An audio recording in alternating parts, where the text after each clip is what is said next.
Hey guys, welcome back to Beyond Rainbow, आपका अपना channel जहां आप न्यू जीएल स्टोरीज एंजॉय कर सकते हो हर एपिसोड के साथ। आज की वीडियो 4 एलिमेंट सीरीज की सेकंड बुक द वाटर के एपिसोड 6 की स्टोरी नरेशन है। तो चलिए अब बिना देर किए आज की स्टोरी शुरू करते हैं। प्रेम ने पूछा कि आज तो चीफ ने बताया था कि वो होटल नहीं आएंगी। इसके जवाब में एपो ने कहा कि वो सिर्फ ये देखने आई है कि काम कैसा चल रहा है। इसके बाद एपो होटल के ग्राउंड फ्लोर पर उतरी।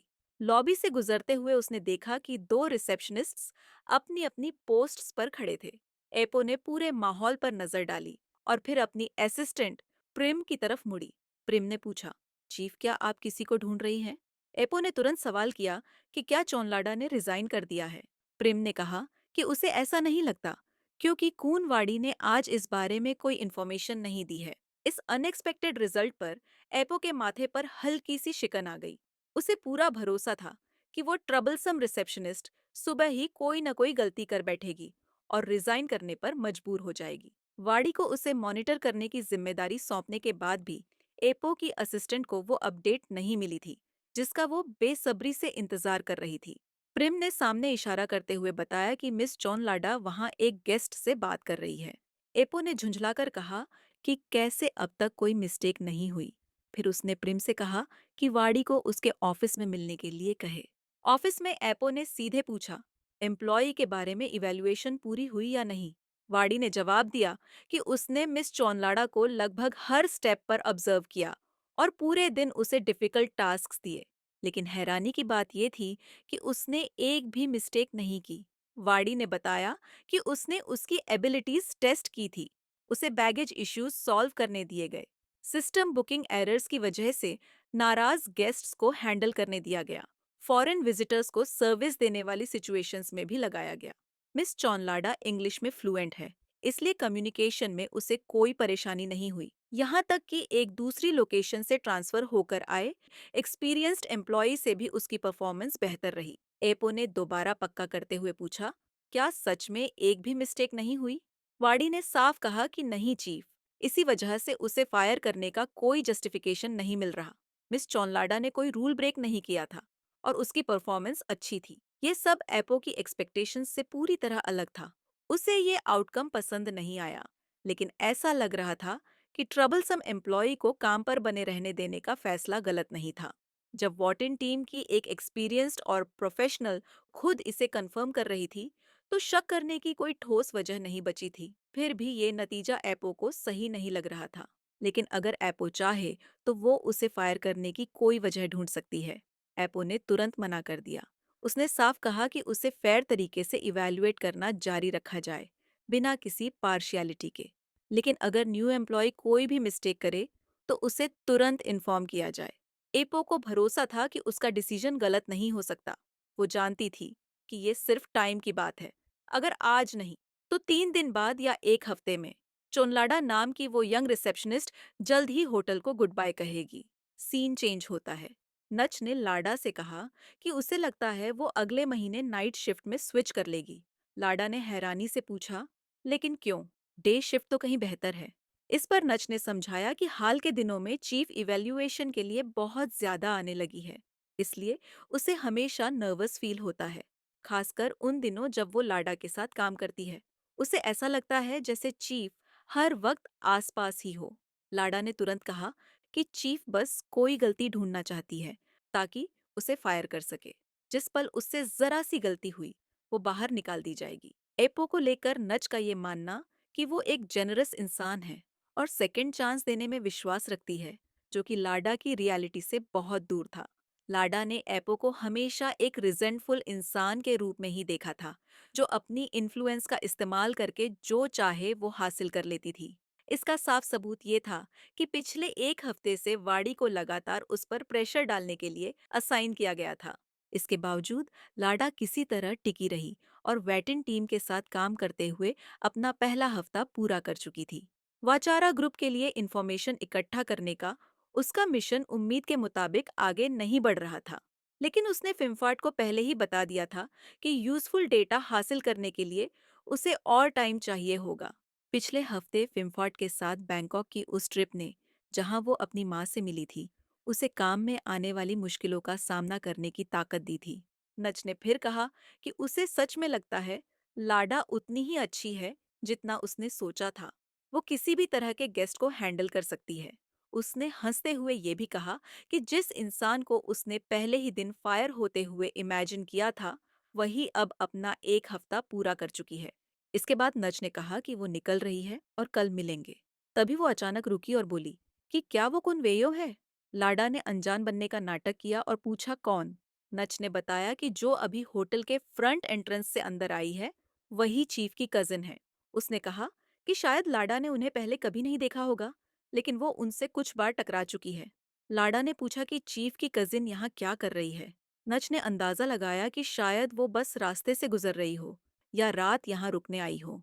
आखिर ये उनके फैमिली का होटल है और पॉसिबल है कि वो ओवरनाइट स्टे करें। ये सुनते ही लाडा ने कहा कि उसे अभी याद आया कि वो आज ही नाइट शिफ्ट में स्विच करना चाहती है। उसने नच से पूछा कि क्या वो किसी को ढूंढ सकती है जो उसके साथ शिफ्ट स्वैप कर ले।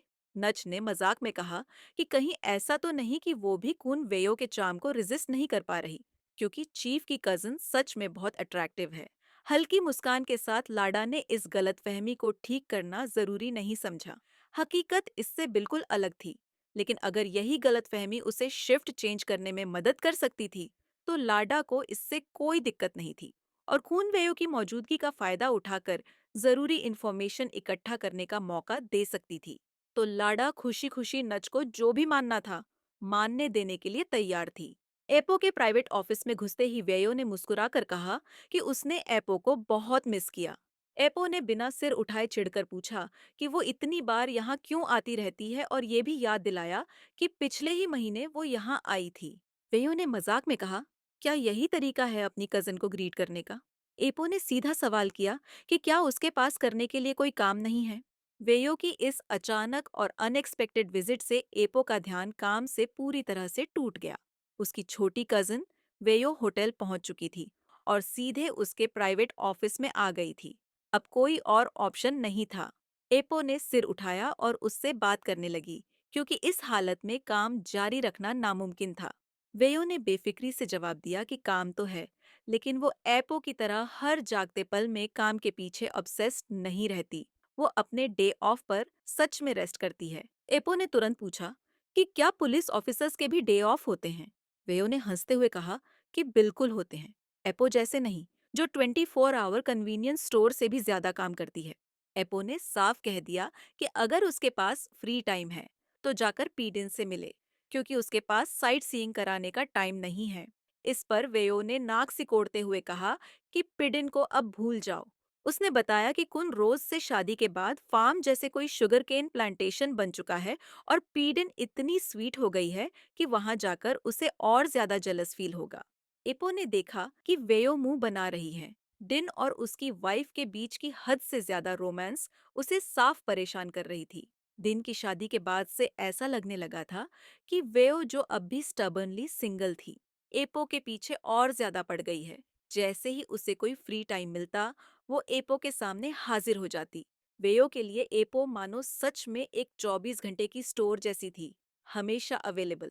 एपो ने पूछा कि क्या उसको रूम मिल गया। वेयो ने बताया कि एपो की सेक्रेटरी ने कहा है कि वो सब अरेंज कर देगी। एपो ने कहा कि वो जाकर रेस्ट करे और उसे शांति से अपना काम करने दे।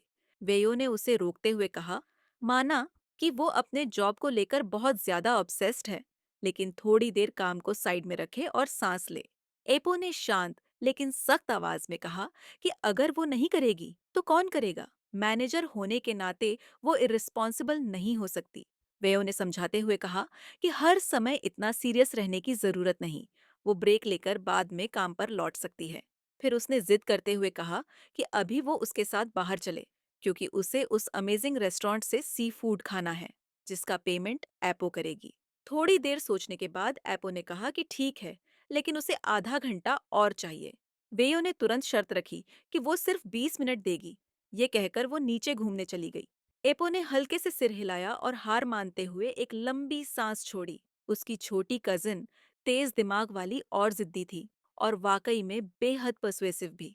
एपो को पूरा यकीन था कि काम के दौरान वेयो सबसे स्टबन क्रिमिनल्स को भी सरेंडर करने के लिए मजबूर कर देती होगी। कुछ देर बाद रिसेप्शन डेस्क पर पहुंचकर वेयो ने पोलाइट आवाज में रिसेप्शनिस्ट को पुकारा। सामने मौजूद लाडा ने मुस्कुराकर पूछा कि वो कैसे हेल्प कर सकती है। वेयो ने बताया कि वो जानना चाहती है कि क्या कोई रूम बुकिंग के लिए अवेलेबल है। लाडा ने जवाब दिया कि इस वक्त रूम्स अवेलेबल हैं और पूछा कि वो किस टाइप का रूम प्रेफर करेंगी। तभी वेयो ने प्लेफुल अंदाज में कहा कि वो उसके दिल वाले रूम की बात कर रही है। क्या वो अभी भी अवेलेबल है? इस कॉर्नी पिकअप लाइन पर लाडा कुछ पल के लिए बिल्कुल चुप रह गई, जबकि वेयो एक फ्रेंडली अंदाज में खुले दिल से मुस्कुरा रही थी। इसके बावजूद लाडा ने अपना कंपोजर बनाए रखा और ये ध्यान रखा कि वो ये जाहिर न करे कि उसे पहले से पता है कि ये पुलिस ऑफिसर कौन है। अगर वचारा ग्रुप का ऑब्जेक्टिव वेयो होती तो लाडा का काम काफी आसान होता। बिना किसी एक्स्ट्रा एफर्ट के ऑफिसर पहले ही साफ तौर पर इंटरेस्ट दिखा रही थी और उसे चार्म करने की कोशिश कर रही थी। वेयो अपनी सिस्टर एपो के बिल्कुल उलट थी, क्योंकि चाहे लाडा कितनी भी बोल्ड मूव्स से उसका अटेंशन ग्रैब करने की कोशिश क्यों ना करे, वो 5 मिनट से ज्यादा कभी इंटरेस्ट नहीं दिखाती थी। थोड़ी देर बाद वेयो ने हंसते हुए कहा, सॉरी, ये बस एक जोक था और वो सच में अपना रूम नंबर जानना चाहती है। लाडा ने पूछा कि रिजर्वेशन किस नाम से है। जवाब में वेयो ने अपना नाम बताया। सिस्टम चेक करने के बाद लाडा ने कहा कि सॉरी, लेकिन इस नाम से कोई रिजर्वेशन नहीं है। वेयो ने तुरंत पूछा, तो फिर क्या वो उसके लिए एक न्यू रिजर्वेशन कर सकती है? लाडा ने कहा, जरा रुकिए, वो अभी चेक करके बताती है। वेयो ने फ्लर्ट करते हुए कहा कि जितना टाइम चाहिए ले लीजिए, आप हर चीज को अमेजिंग बना देती हैं। वेयो के लगातार सिली जोक्स पर लाडा अपनी हंसी रोक नहीं पाई। भले ही जोक्स ज्यादा इफेक्टिव नहीं थे, फिर भी उसे मानना पड़ा कि इस ऑफिसर में एक अलग ही स्किल और चार्म है। इसी बीच लाडा सिस्टम में रूम अवेलेबिलिटी चेक करने पर ध्यान देने लगी। तभी पीछे से एपो ने वेयो को पुकारा, जिसे देख वेयो ने कहा, एपो ने तो 20 मिनट मांगे थे और अभी तो सिर्फ 10 मिनट ही हुए हैं। क्या उसका काम खत्म हो गया? एपो ने पलटकर वेयो से पूछा, वो यहाँ रिसेप्शन डेस्क पर क्या कर रही है? वेयो ने समझाते हुए कहा कि वो इस लवली स्टाफ मेंबर से उसके लिए रूम बुक करने को कह रही थी, क्योंकि शायद उसकी सेक्रेटरी ने अभी तक रिजर्वेशन प्रोसेस नहीं की है।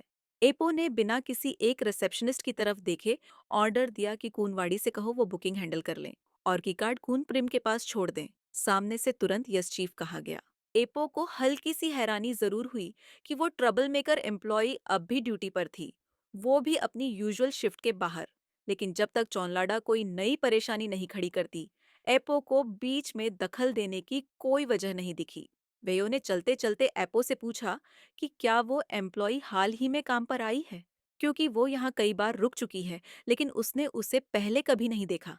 एपो ने पलटकर पूछा कि कौन सी एम्प्लॉय? वेयो ने बताया, वही रिसेप्शनिस्ट जिससे वो बात कर रही थी। लेकिन एपो इतनी जल्दी आ गई कि उसका नंबर मांगने का मौका ही नहीं मिला। एपो ने बस इतना कहा कि उसका नाम चोनलाडा है। वेयो ने हल्के मजाक में कहा कि अब एपो रिसेप्शनिस्ट्स के नाम भी याद रखने लगी है। एपो ने बिल्कुल कैजुअल अंदाज में जवाब दिया कि एक छोटा सा इंसिडेंट हुआ था, इसलिए उसका नाम याद रह गया। उसने कोई एक्स्ट्रा एक्सप्लेनेशन नहीं दिया। दूसरी तरफ वेयो कहीं ज्यादा एक्साइटेड लग रही थी। वो तेज कदमों से एपो के साथ चल रही थी। दोनों होटल से बाहर निकल चुकी थीं और पार्किंग लॉट की तरफ बढ़ रही थी। वेयो ने एक्साइटेडली कहा कि क्या वो उस लड़की को इम्प्रेस करने की कोशिश कर सकती है, क्योंकि चौनलाडा बहुत गॉर्जियस, इंटरेस्टिंग और पूरी तरह उसकी टाइप की है। वो उसे जितने पास से देखती है वो उतनी ही फैसिनेटिंग लगती है और उसकी वॉइस भी बहुत स्वीट है। वेयो ने लगभग रिक्वेस्ट करते हुए प्रॉमिस किया कि इस बार वो सीरियस है। एपो ने बिना रुके, बिना कोई एक्सप्लेनेशन दिए सीधा नहीं कह दिया। वेयो वहीं रुक गई और अपनी कजिन की तरफ देखने लगी, जो तब तक ड्राइवर सीट पर बैठ चुकी थी। एपो का इतना ब्लंट रिफ्यूजल सुनकर वो साफ तौर पर हैरान थी। ये पहली बार था जब एपो ने वेयो के लव इंटरेस्ट्स में दखल दिया था। आमतौर पर एपो या तो इस टॉपिक को पूरी तरह इग्नोर कर देती या फिर कह देती कि वेयो अपने रोमांटिक मैटर्स खुद संभाले। वेयो ने उलझन में पूछा कि क्यों नहीं, इससे पहले आपने मुझे कभी किसी चीज के लिए मना नहीं किया। उसने याद दिलाया कि एपो ने तो पीडिन से भी कहा था उसकी लव लाइफ से दूर रहे। एपो ने बस इतना कहा, हाँ, लेकिन इस इंसान के लिए नहीं। वेयो ने तुरंत पूछा, लेकिन क्यों? क्या एपो को चोनलाडा पसंद है? एपो ने साफ कहा कि उसे चौनलाडा पसंद नहीं। वेयो ने कहा, पर उसे तो चौनलाडा पसंद है, तो फिर प्रॉब्लम क्या है? एपो ने बिना आवाज ऊंची किए लेकिन पूरी फर्मनेस के साथ कहा कि वो वेयो को चोनलाडा को पसंद करने नहीं देगी। एपो के लिए बात यहीं खत्म थी। वो उस लड़की को किसी भी हालत में, किसी भी वजह से वेयो की जिंदगी में प्रॉब्लम्स लाने की पोजीशन में नहीं आने देगी। ये वीडियो यहीं खत्म होता है। मिलते हैं अगले वीडियो में। लाइक, सब्सक्राइब और कमेंट करना ना भूलें। तब तक के लिए मस्त रहें, व्यस्त रहें और हमेशा चैनल पर बने रहें। Lots of love. बाय।